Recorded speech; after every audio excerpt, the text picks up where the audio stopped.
Everyone, and welcome to another Q&A style video. I thought we would just do a random one this time. I hadn't done one in a little while and I fancy doing one, so you sent me a bunch of questions on Instagram. I've got loads on the in my DMs on Instagram, so it'll take me a minute to go through those, so let's jump right into it. The first question is, who are your faves in Love Island? I don't watch Love Island, and I know I'm probably the only person on the planet who doesn't watch it, and everyone is obsessed with it and loves it, but I just... my thing is, there are so many, like, and I don't mean this in like a snobby way, but there are so many other TV shows, like proper TV shows, that are on my list to watch that I don't have enough time to watch, that I don't really want to spend my time watching something like that. And I also don't like programmes that are on literally every day. That really gets on my nerves. It's like, I'll get into I'm a Celebrity, get me out of here around Christmas time, but I can only do about a week because I can't commit to watching something every day. It stresses me out. I don't have like time to make sure that I watch it, and then you have to catch up and it's annoying. So yeah, that. Oh, I've just had a message. Okay, another question is, love a Q&A. Would you like to do YouTube style job full time eventually, or would you prefer it as a side gig? I would absolutely love to do it full time. I would love to be able to give it 100% of my attention and not have to worry about other things, because I love it so much, and I think I could do so much more with it, but because I'm always trying to do loads of other things at the same time, I want to be able to give it my full attention. So if the opportunity ever you know, presented itself, that would be my ultimate goal. I would absolutely love to be able to do that, so totally. Then let me see some more questions. Okay, what shows are you loving at the moment? I recently finished watching Mindhunter, which I absolutely loved. It's directed by David Fincher, who I love his work anyway. It's beautifully written and the story's really fascinating. It's about the kind of investigation techniques for serial killers that the FBI use to kind of gain more insight into why they commit the crimes that they do. It's really interesting. We did watch Safe on Netflix, which it wasn't great. It was one of those shows, I enjoyed it. I wanted to keep watching it because I wanted to know who did it, but it wasn't great in terms of the acting and that kind of thing. But I did enjoy that. What else have I watched recently? We watched Evil Genius, but I didn't enjoy that so much. We've started watching Staircase. We watched that yesterday. I'm undecided about whether or not, I think it's a bit slow, but I'm intrigued by the story. I'm very excited for the return of Orange is the New Black, which is coming very soon. Can't think what else. That should be enough for now, shouldn't it? I can't think of anything else that I've watched.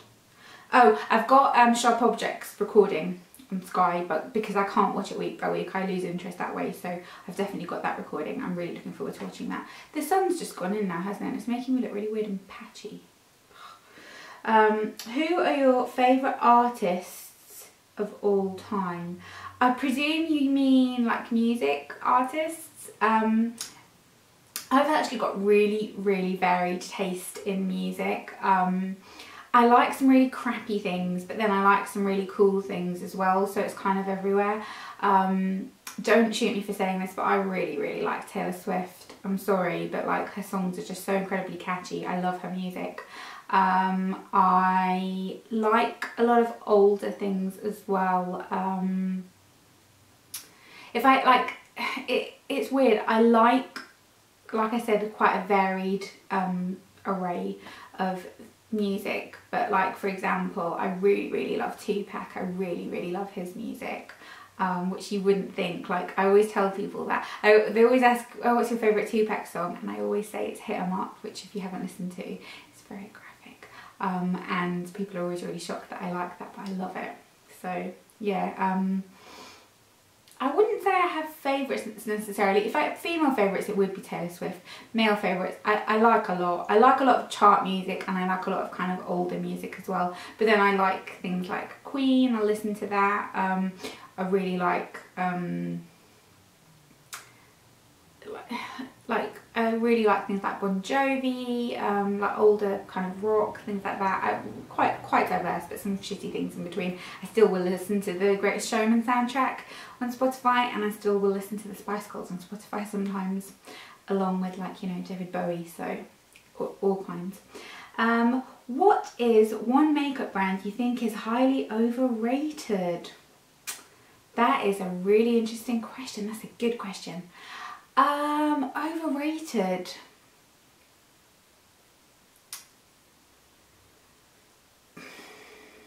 Right, I'm gonna say, but I'll have to explain it. I'm gonna say Charlotte Tilbury. I don't mean that it's overrated, but I think it's incredibly overpriced for the quality of some of the products. There, I've said it. I know it's difficult, right? But that's what I think. What is your favourite couple of perfumes and your worst perfume? Your favourite couple of, my favourite perfume, if I had to only wear one forever and ever, probably Stella by Stella McCartney. I love that one. I always get compliments when I wear it. It's just, I love it to death. It's beautiful. And I think it's one that kind of could lend itself quite well for day and night, as well as like autumn, winter. You could kind of wear it in the summer as well. It's quite floral, quite rosy, but quite fresh. I really, really like that one. So that's my favourite. Worst perfume. I don't want to, I'm going to offend people if I say this. I really, really, really hate. I have 3 perfumes that I really hate, okay? Cherry Mugler's Angel, Cherry Mugler's Alien, Geo Poison. Now, you probably will be thinking, but you've recommended Alien and Angel and stuff in your videos before, in gift guides and things like that. And I have, because I understand that they're really popular and everybody really likes them. And literally, I know so many people that wear them. Also, I think what might be affecting my judgment here is that most of the people that I know that wear them are people that I'm not crazy about. So there's this one girl who always wears Angel, who I really don't like. And when I smell it, it reminds me of her, and I don't like her. So that, which is a really stupid reasoning, but it works.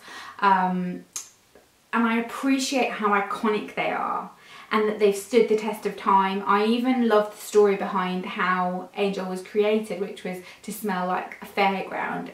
But it's just so sweet and strong, and like it's just like a school teacher's perfume to me. I can't. And Geo Poison, again, is one of those perfumes that you get in a lift and someone's wearing that and you're like, it's just really strong. So don't be offended if you wear those though, like, I don't hate you. Why is my phone just frozen? Oh, okay. Oh, this is a good question. If you won the lottery, what would be the first thing you would buy? A house. A house, definitely. Maybe I'd make a like cheeky purchase of like some really expensive handbags, maybe an Alexander Wang or a Chanel bag, but a house would be top of my list, definitely. What is the best and worst thing about filming videos for YouTube?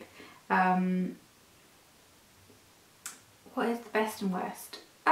Well, there's loads of great things about filming videos for YouTube. The sense of community that's here is amazing. I love it. I love the community on Instagram as well. I love chatting to people so much on there. I get so much out of it. Like, I just enjoy the conversation. I love being able to share like things I'm passionate about with you. I love when I get a message from somebody saying, oh, I tried this product that you recommended and it's really sorted my skin out or whatever. It makes me feel really like helpful.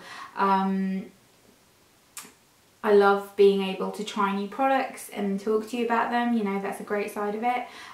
Negatives are just sometimes the kind of trolly hate comments, and the feeling of responsibility sometimes is a bit hard because like I really try and get videos out always on time, and then if I don't, sometimes I feel like I'm letting people down, and that I don't like feeling like that. But what else do we have? Let's do one more question and then we'll go because we're at nearly 10 minutes.